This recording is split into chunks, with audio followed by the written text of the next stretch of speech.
And now the latest around the wide world of tropics. Tropical Weather Bulletin for October 18th. We designated 2 tropical cyclones in the last 24 hours, one of them in the Indian Ocean and the other moving over Vietnam right now. It was Ofel, which first moved through the Philippines a few days ago.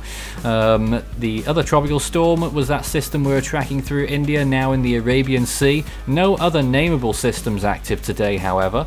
The Atlantic, 3 areas of interest on day 138 of the season so far. That's 70% chance that we've got in the subtropical Atlantic could become a subtropical storm and then maybe tropical later on.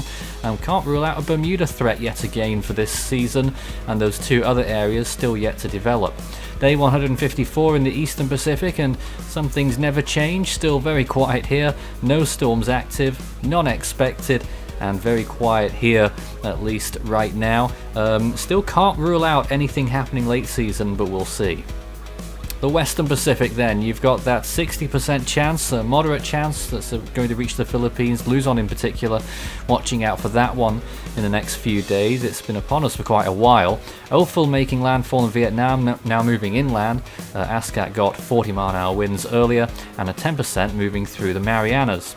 Tropical storm unnamed is out there in the Arabian Sea. The Indian Meteorological Department still haven't gone and named that at any point during this system's lifetime, but we would have pulled the trigger by now. Ascat supported 45-mile-an-hour winds earlier today, about 18 hours ago now actually.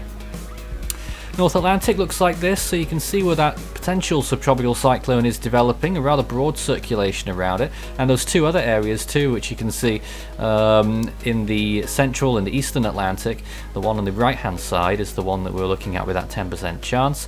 The Gulf of Mexico looking pretty quiet, and just to point out, we still haven't seen any signs of that system developing off Colombia just yet, but it is probably on its way. The Eastern Pacific then, you can see some tropical disturbances and quite a bit of convection blowing up generally, but it's very disorganized and there's nothing really of note to talk about for any potential development in the next 5 days. It'd be a big surprise if there was one, but at the moment it's just general thunderstorms. The Western Pacific then, a very broad circulation on that disturbance that's headed towards the Philippines, so even if it doesn't become a tropical storm or even a Category 1 typhoon, it will probably be a big rainmaker when it gets there. And you can see there the tropical storm Ofel turning very monsoonal as it turns into land, with the Gulf of Tonkin getting lots of sustained winds up towards gale force, and in some places over. The South Pacific there looking very quiet actually, not much going on at all. The Indian Ocean, obviously that tropical cyclone may be grounds to demote it to depression status now or very soon. It will weaken from here as it moves west then southwest. Sea surface temperatures look like this, still warm off the coast of Mexico. That's why you can't rule out anything happening there in the next few weeks. Models hinting that there might be a slight possibility, but not enough to mark. The Atlantic Ocean still boiling hot in the Caribbean Sea, up towards 30 degrees Celsius off Cuba, and the outer Atlantic there as well, still fairly warm in the lower latitudes and on the Gulf Stream, 28 degrees plus. But 30 degrees if you draw a line from the southern coast of Cuba through to Haiti. The Indian Ocean, fairly warm, 30 degrees in the very northern part of the Bay of Bengal, 28 degrees over a large swathe of the Indian Ocean itself. And in the Western Pacific, things still very warm and very supportive for tropical cyclone activity in the Philippine Sea and the South China Sea. Temperatures dropping just a tad, but still fairly warm, 28 to 30 degrees, although quite a bit cooler up towards Hong Kong and China. Also towards the east there near Taiwan, still fairly warm waters, 28 degrees roughly off Taiwan, and that's above average. You can see here on the sea surface temperature anomaly map.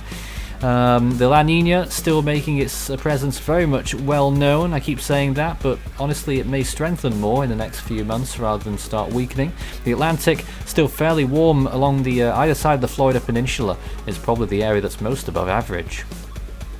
Well, this isn't a glitch. On this day, October 18th, 1997, we had two Category 5s existing at the same time in the same basin and very close for comfort from each other. Ivan and Joan, one of the classic typhoon couples, which occurred on this day in 1997. Joan peaked yesterday, I believe it was, or it was Ivan. I think it was Ivan that peaked yesterday with 185 mile-an-hour winds, and Joan would peak tomorrow with 185 mile-an-hour winds, and they're both in between peaks right now, and at various points both of them were Category 5s. Remarkable. So, the next name on this crazy Atlantic hurricane season naming list will be Epsilon. The Eastern Pacific's next name there is Odalis. In the Central Pacific, we're waiting for Hone. Will it ever come this year? Who knows? Over in the Western Pacific then, the next name is Sordell, and probably should have been named from that system in the South China Sea, maybe. The next name after that would be Malawi. The North Indian Ocean, we're still waiting for Gatti, at least for the time being. In the Southern Hemisphere, when things start up pretty soon, we're thinking, the Australian region's next name is Imogen. The Southwest Indian Ocean will be Alicia to kick off the list, and in the South Pacific, the next name is Yolanda. That's all for now. We'll have another tropical weather bulletin tomorrow night.